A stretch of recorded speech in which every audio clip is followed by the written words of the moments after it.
Hi, I want to talk to you today about Socrates' view of virtue, and specifically his view on what is known as the unity of the virtues.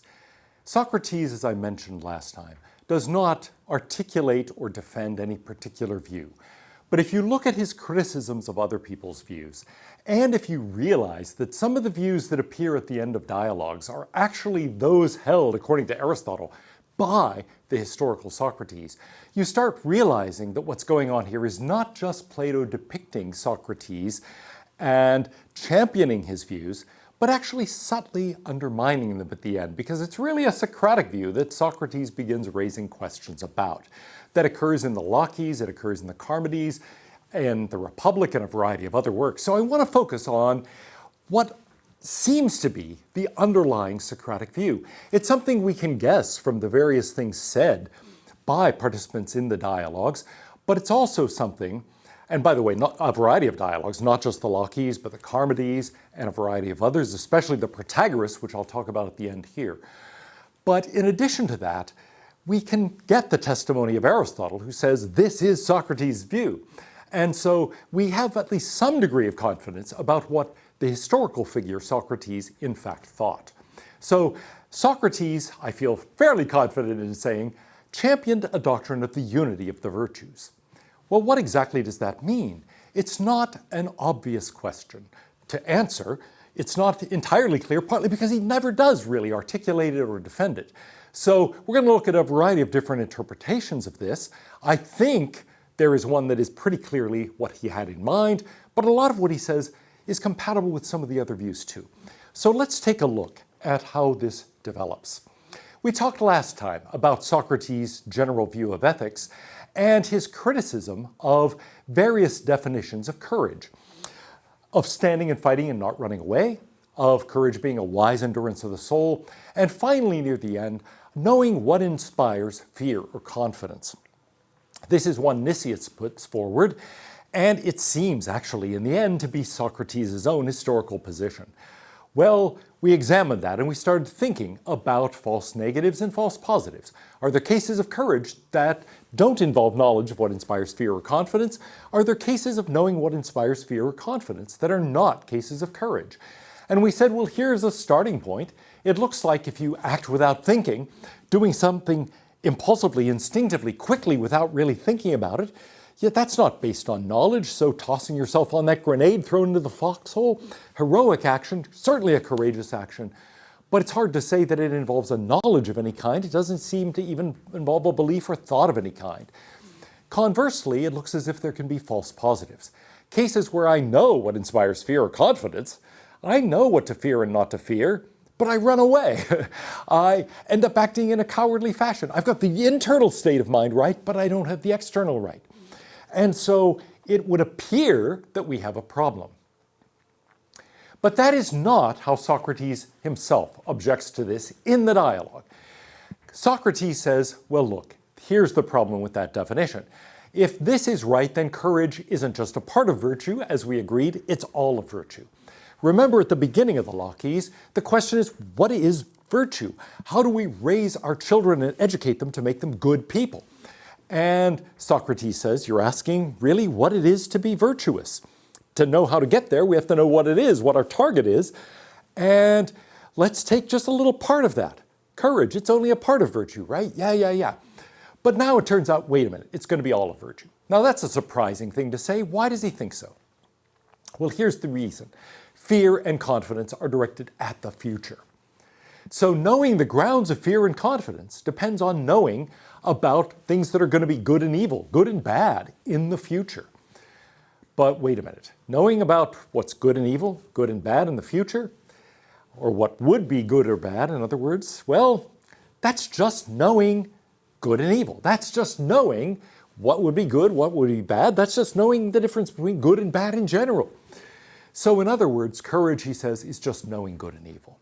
If evil for you has some special religious connotation, that just means bad here. So translate that as knowing good and bad, right? Being able to distinguish what would be a good outcome from a not good outcome. Courage is just knowing that. knowing that specifically in the future, about the future, but wait a minute. I won't know it in the future unless I know it in the present or know it in the past. It's just a question of judging what would be good or bad, if it's actual, or if it will be actual, or if it was actual. So it's not a question of future. That doesn't matter. What matters is just being able to distinguish good from bad, good from evil. But that means that if courage is knowledge of the grounds of fear and confidence, it's knowing what to fear and what not to fear. In other words, that's a question of knowing what would be good or bad. But that's just a matter of knowing, well, what's better than what to do and what not to do, what's right and what's wrong, what's good and bad. That's virtue as a whole. If I know what to do and what not to do, presumably I'm virtuous. I'm virtuous in every respect. I'm generous, I'm sincere, I'm kind, I'm whatever you want to say, because I know what to do and what not to do. I know what's better than what. I know how to make judgments. And so I've got every virtue, surely not just one virtue. And Socrates says, but wait, I thought we agreed that courage is just part of virtue. It's not all of virtue. This definition seems to make it all of virtue. And so Nicias and Laches and the rest say, well, I guess we don't know what virtue is. And Socrates says that. Well, it's not just a matter of courage here. It's really an argument that Socrates can apply to every single virtue, and in some of the other dialogues does apply to other virtues. Every virtue is going to involve knowing what's good and bad, what would be good and bad, what was good and bad, and so on. Being able to distinguish good from evil, right from wrong, what's better than what, and so on. Let's call that kind of knowledge of right and wrong, good and bad, what's better than what. Let's just call that wisdom. So it turns out that courage, according to this view, would just become wisdom. But so would every virtue. So virtue, in general, would simply be wisdom. And I think that's what Socrates means by the unity of the virtues. In the end, I think Socrates thinks that's right, that every virtue ends up being just wisdom. Courage is wisdom. Justice is wisdom. Self-control is wisdom, and so on. So that's the way this doctrine really, I think, is intended by Socrates, and intended, well, according to Aristotle, by the historical Socrates, as well as the character in certain dialogues. Courage, piety, wisdom, self-control, justice, all the other virtues are the same. They are really, in the end, simply wisdom. Simply a matter of knowing what to do and what not to do. Being able to distinguish good from bad, right from wrong. Being able to say what's better than what. That's, in the end, what virtue comes to. And that's all there is to say about it. Well, if this is right, then virtue simply is a knowledge of good and evil. It's just the knowledge of right and wrong, of good and bad, of what to do, what not to do, of what's better than what. Well, Socrates raises in the Protagoras this sort of issue explicitly. In the Laches, in the Charmides, in some other dialogues, it's really there below the surface. You have to sort of guess at what the underlying view really is. But in the Protagoras, near the end of the dialogue, it's put explicitly. Socrates raises this question to Protagoras. Wisdom, temperance, courage, justice, and holiness, or piety or righteousness, the term is translated in various ways, are 5 terms. Do they stand for a single reality? Or has each term a particular entity underlying it? A reality with its own separate function, each different from the other. So in the end, are all these different terms for the same thing? Or are they terms for different things? That's a question of whether there are a bunch of different virtues or whether there is one virtue that we have a lot of different names for. Well, that's the doctrine of the unity of virtues. There is one fundamental virtue, namely wisdom, the knowledge of good and evil, of what's better than what. And that's what courage is, it's what piety is, generosity is, temperance, prudence, justice. They all, in the end, are simply a knowledge of good and evil. Well, there are obviously other views. So, for example, in the Protagoras, he seems to contrast it with this common sense view. The virtues are distinct parts of a whole. So think of this circle. Now that I reflect on it, it looks a bit like a basketball. But anyway, think of that basketball as virtues, and then all of those segments as, well, parts of that. And those might be distinct parts. So maybe one of those parts is courage, another is self-control, another is justice, another is generosity, kindness, and so on. They're all different things. They form parts of a whole, which is virtue at large. That might be one way to think of it, and I think that is people's common sense view. That's the view that Protagoras defends. But Socrates rejects that. As we'll see, he says, no, that can't be right. In the end, there is one thing that all of these different terms name. Now, there are other options. Actually, some scholars say those are really the only two choices. Either they all name the same thing or they name different things. But we might think it's not so simple. For example, there's a way of interpreting what Protagoras says by the end of that dialogue that suggests he doesn't just think they're separate compartments of virtue, rather like those segments in that circle. Instead, he sees there as being a sort of core of virtue. So you might think, look, there is a sense in which the virtues are unified, but not in that they all end up being the same, identical. It's rather that they overlap. So think of courage, justice, piety, generosity, temperance or self-control, prudence, and so on, as being distinct but nevertheless overlapping. Maybe there is something that is at the core of all of them, and maybe that is wisdom. Maybe you can't really be courageous without being wise, because to really be courageous, you have to be aware of what you're doing, and so you do have to know what to fear and what not to fear, what's better than what. The same thing is true of justice. You have to know what a just response would be to, let's say, a crime or to an inequality or something else that calls up issues of various kinds of justice. You have to know what to do and what not to do. You have to know what arrangement would be better than what. The same thing is true of generosity. You have to know what kind of help would be better than what other kind of help. Self-control, what kind of pursuit would be better than some other kind of pursuit, and so on. Well, good. So we could say, yes, that knowledge is at the core of all of these in the sense that they all require that. Wisdom is a necessary condition for every single virtue. But that doesn't mean it just is that virtue. You could say courage is more than just knowing. You got to do it. And the same thing with justice, the same thing with piety, generosity, and so on. It's not just knowing, hey, I should give that beggar some help. It's like doing it, right? And so that would be a way of saying, look, they're distinct, but they overlap. They're unified in the following way. They do overlap, and at that core is wisdom. So that's a position that I think Protagoras hints at near the end of that dialogue, and it seems that Socrates wants to reject that too. He wants to say wisdom isn't just a necessary condition for each virtue, it is each virtue.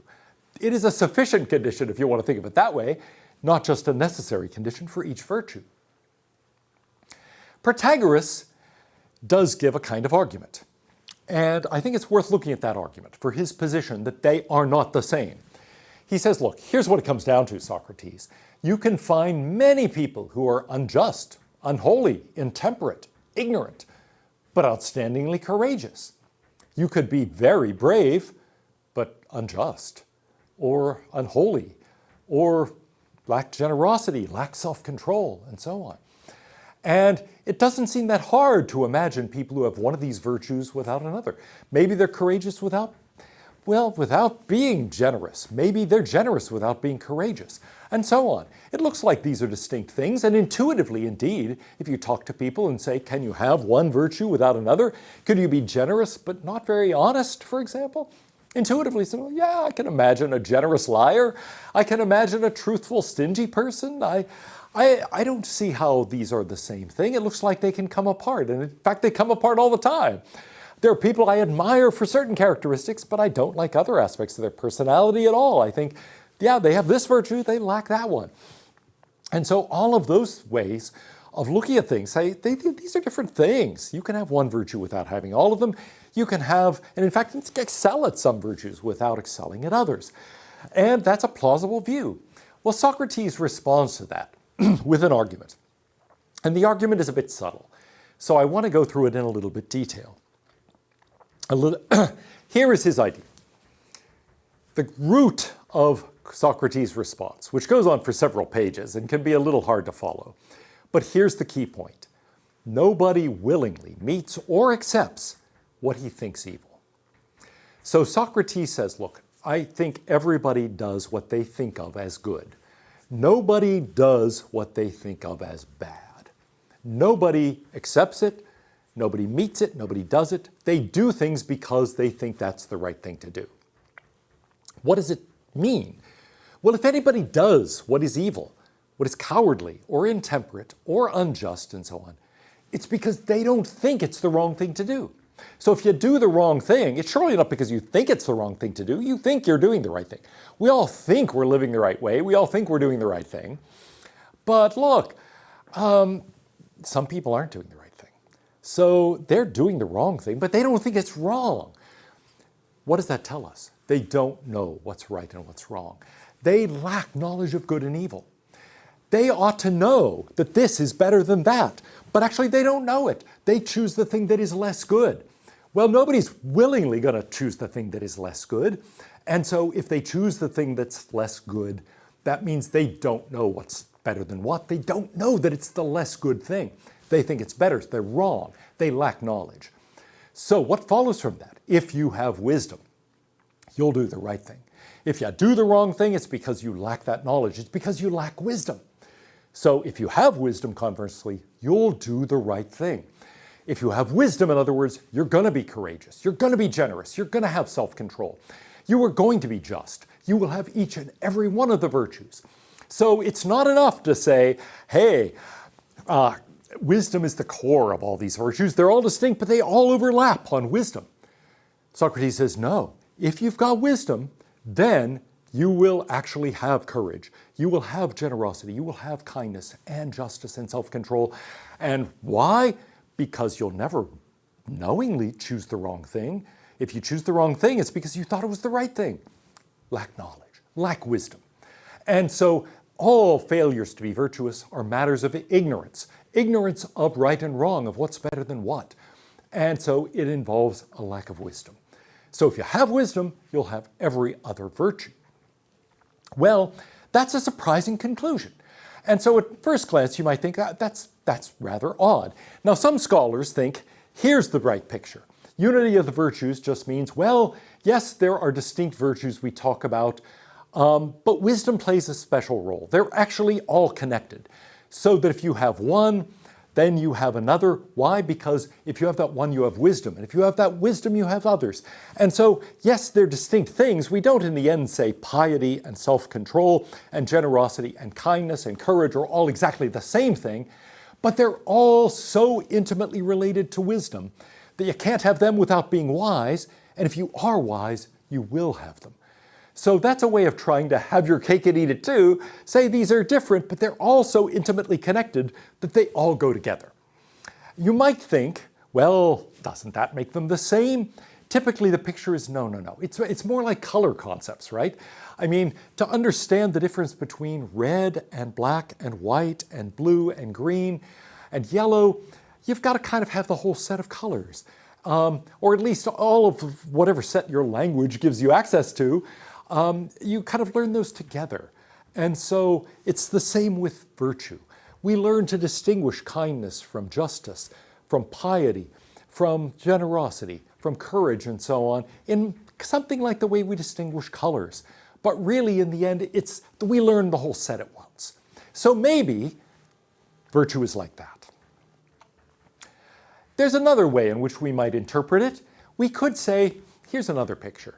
Actually, Socrates is right that courage and righteousness and justice and self-control and so on are all the same thing. Ultimately, they are all wisdom. But nevertheless, they're distinct in the following way. It's not just that they're distinct and they overlap. They really do just come down to wisdom. But wisdom in different kinds of contexts. So another way of taking, and I think making Socrates' view sound more plausible, is to say it's a matter of knowing good and evil, right from wrong, what's better than what, but then applying that knowledge in various contexts. Now, we know from contemporary psychology that people are actually kind of bad at transferring a skill across different contexts. You may be very good at something in a certain setting, but put you in a different setting, and even though it's the same skill, the same cognitive ability that would really be operative in that context, you don't see that and you don't do it. And maybe virtue is like that. So maybe courage is a matter of wisdom when facing danger, facing fear. Maybe justice is courage when maybe justice is wisdom when you're facing a situation of allocation or reciprocity. Maybe piety is a question of wisdom when you're thinking about your relationship to the larger universe and to the supernatural. Maybe self-control is a matter of wisdom as applied to your own drives and emotions and desires. And maybe we could do that with every single virtue. So you'd say in the end, yes, courage is wisdom, justice is wisdom, piety is wisdom, self-control is wisdom. But on the other hand, does that mean courage and justice are the same thing? Maybe not. Maybe courage is wisdom in the context of fear and threat. Maybe justice is a matter of wisdom in a different kind of context, one of allocation or reciprocity. Maybe self-control is wisdom, but wisdom in the context of facing down my own desires, my own emotions. And that would be a way of saying, look, they are in the end the same thing. They're all wisdom. So it is right to say courage is wisdom, justice is wisdom, and so on. But it would be misleading to say courage is therefore self-control. No, it isn't. It's a matter of applying wisdom in that setting. And could someone apply it in this setting and not that setting? Well, you could even grant Protagoras that. Yeah, maybe, because we have the same abilities and actually we're rather bad at applying them in different contexts. So maybe it is, in the end, wisdom, but sometimes wisdom gets operated, sometimes we apply it and we use it, and sometimes we don't. It's still there, right? The person who faces that situation, you might think, well, they still have the virtue, wisdom. But on the other hand, they're not somehow applying it correctly in this context. Maybe we could say that. Maybe we don't want to. But however we approach that question, we're going to think maybe there is one virtue that's just applied in different kinds of settings. And those settings are what differentiates the various virtues. Now let's return to Socrates' definition of virtue, knowing good and evil. What can we say about that? Now, not just knowing the grounds of fear and confidence, but suppose we say every virtue, courage, self-control, justice, no matter what. It's a matter of knowing good and evil, good and bad, right and wrong, what's better than what. Are there false positives, cases of knowing that aren't cases of virtue? Are there cases of virtue that don't involve knowing that? Well, those are good questions and hard questions. So we could go back to the same strategy we used in thinking about a similar definition for courage. Nicias' definition of courage is a matter of knowing the grounds of fear and confidence. We could say, well, look, maybe sometimes I act virtuously without knowing, but also, can't I know what's better than what without doing it? Now, Socrates says no. Socrates says, if I choose the wrong thing, it's because I don't know it's the right thing. I'm always trying to do the right thing. I'm always trying to choose what's better. But hey, sometimes I'm wrong about it, which shows I don't have wisdom. I don't have the knowledge of what's better than what. And so I never know what's better than what and don't do it. The assumption is I never meet or accept or do the worse in preference to the better. But now you might deny that. You might say, well, that's the underlying problem, Socrates. That's not true. Sometimes I do know that this is better and I choose the worse anyway. That is a problem known as the problem of weakness of will. And we're going to talk about that separately. But it looks as if at first glance, yes, I can actually know right from wrong. I can know what's better than what, and I can choose the worse in preference to the better. And if that's possible, which Socrates denies, but if it is possible, we've got a problem. That problem, as I mentioned, is the general problem of weakness of will. Can I know and not do? Can I know what I ought to do, but not do it? Can I know what's better and choose the worse anyway? Well, Socrates says no. Socrates has to defend this definition if he's to think that the unity of virtues is correct and that all virtues amount to wisdom. So he has to say, you can't be virtuous without knowing good from evil, without knowing what's better than what. And also, you can't know good from evil. You can't know what's better than what without being virtuous. That means you can't know without doing. Knowing entails doing for him. Well, that's why he doesn't, in the end, worry about that distinction between the internal and the external. He says, no, look, actually, we've got one of them taking care of the other. You get the internal right, the knowledge part right, you will get the behavior right. You'll have the external part. So he's denying that there can be such a thing as weakness of will. The Greek for that is akrasia. It's a matter of giving in to temptation, knowing the better and doing the worse. Sometimes it's been defined, knowing what you ought to do and not doing it. Can you be in that position? Socrates says no, and he has to say no, to defend the doctrine of the unity of virtues. The most famous statement, maybe, of weakness of will comes from Paul in Romans.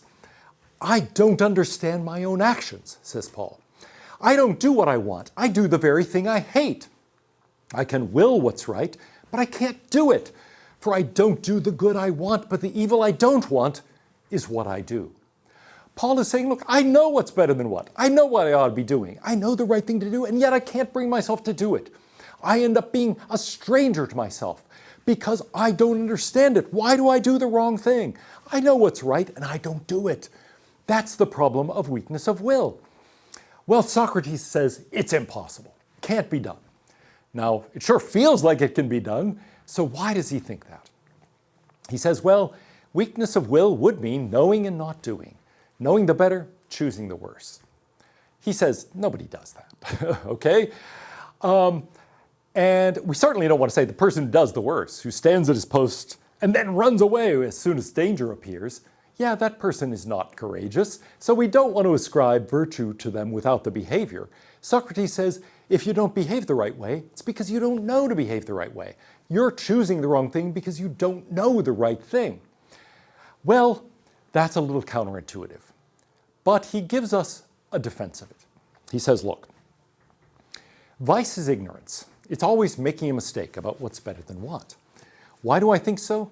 Well, the general principle is no one would in general choose the lesser good. If I choose it, it's because I think it's the right thing to do. I think it's better. And if I choose the worst thing, therefore, that's what's going on. I lack the knowledge that it's worse. So I can't know that it's worse and yet choose it. Well, at first glance, you'd think that's very strange. And Paul seems to be saying, but I do that all the time. I give in to temptation even though I know I shouldn't. Surely that's a basic fact of human life. Socrates' response, I think, is something like this. Take the typical cases of that. I'm on a diet, let's say. I'm trying to eat in a healthy fashion. And then I see a delicious chocolate brownie that somebody offers me. I think, oh, I love brownies. And I know that's really good. I can smell it. It's fantastic. And I eat it anyway. And I think, maybe I even say as I'm taking it up to eat it, oh, I shouldn't do this. And I eat it anyway. Well, what's going on there? Socrates would say, look, there's a short-term pleasure, right? The wonderful burst of that chocolate flavor in your mouth. But there's also the long-term health effect. And so I'm trying to eat a healthy diet, but there's that, and that's a long-term consideration. It's not as if I take a bite of the brownie and I immediately get sick and there's a short-term bad thing that happens. Then it would be easy to avoid. No, there's a very long-term bad thing that might happen if I do enough of that. Instead, there's a short-term pleasure, a long-term cost to doing this kind of thing in general. And Socrates says, look, all I have to say is we're bad at comparing those short-term and long-term goods and evils. Faced with something in the short term, I have no problem. If I know I'm allergic to that food, that even though it tastes good to me, that I'm going to get really sick, of course I avoid it. I say, that's not hard. If it's a question of long-term things, well, I can think about that more rationally, and I don't have desire sort of impelling me to forget what I thought I knew. But in the case of these long-term versus short-term good type of issues, when they come into conflict, then I'm bad at making these judgments. So I should not be confident that I know the better and do the worse. Actually, I'm not very good at that judgment, and especially when faced with temptation right there. Maybe in the abstract, as long as there are no brownies around, I say, yeah, I should avoid food like that. But then when you give me one, all that kind of goes out the window. I forget about all that, and I suddenly say, oh, but that looks great. And so what's going on there is I don't have that knowledge. I choose the worst thing because at that moment, at least, I don't know that it's worse. I'm saying the short-term pleasure is worth any long-term cost. And I might be wrong about that. But in any case, that's the decision I'm making. We're not very good at judging the short-term versus the long-term. So it's no surprise that we're often giving in to temptation. But it's because we're making the wrong judgment. It's because we lack wisdom about comparing short-term and long-term goods. Psychologists have been able to predict a lot of things in life by giving children a marshmallow test. They give them one marshmallow and sit it in front of them and say, I'm going to leave the room. I'm going to be back in 10 minutes. If that marshmallow is still there, I'll give you another one. But if you've eaten it, that's it. Well, the child thinks, okay, if I eat this and take the short-term pleasure, I get one marshmallow. If I wait, if I resist that and resist the temptation of eating the marshmallow for 10 minutes, then I get a second marshmallow. And I double my pleasure, double the fun. And well, then the psychologist observes and says, can the child wait 10 minutes to get a greater benefit? It's a short-term versus long-term consideration. And the fact is, well, a lot of kids can't do it. They'll wait for a while and look and try not to look at the marshmallow. In the end, they eat it. Okay? Some children are able to resist. And those end up going on to actually persist, exhibit wise endurance in their lives, and become more successful than the children who don't. It's tied into all sorts of later outcomes in life. Well, Socrates is saying, yeah, look at that test. That's a crucial test of wisdom, as well as of persistence or endurance or courage or whatever you want to say about it. It's really a matter of knowing whether it's worth resisting that short-term pleasure for the sake of a long-term benefit. And the child that can resist is able to make a wise judgment. The two is better than one in this case, and is able to resist. The child who gives in, at that moment at least, is forgetting that two is better than one, and so is no longer able to resist. And so he's saying that child lacks wisdom. It's not that they lack something else. They know and they give in to temptation anyway. No, at that moment at least, they don't know. Well, as we'll see, Plato disagrees with Socrates about this. He doesn't think that's the right account of this at all, and gives his own account in the Republic.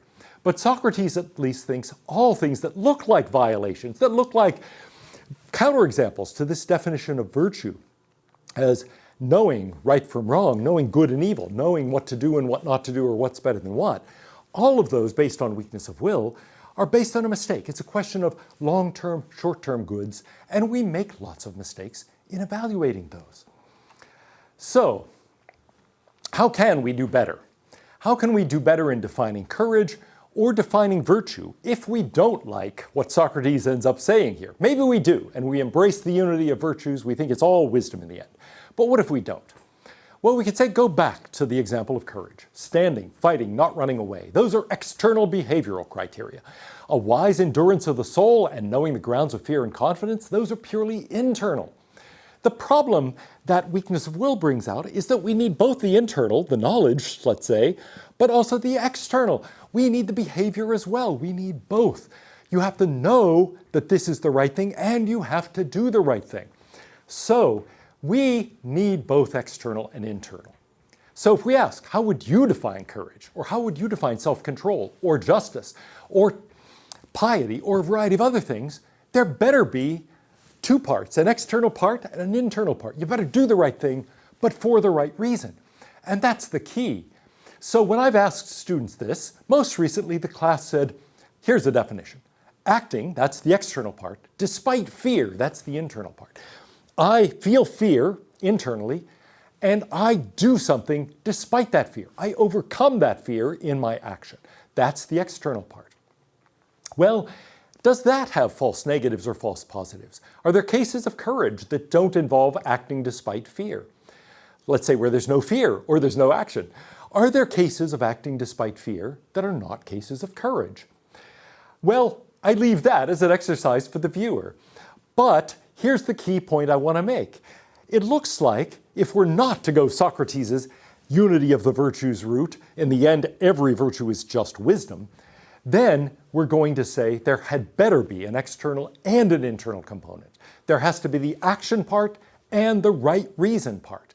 Acting to overcome fear, for example, or acting despite a desire or a drive or an emotion in me that is pushing me to do the opposite. It's going to have external, internal components. Both of those are going to be crucial to our understanding of what virtue is if we reject Socrates' idea of unity.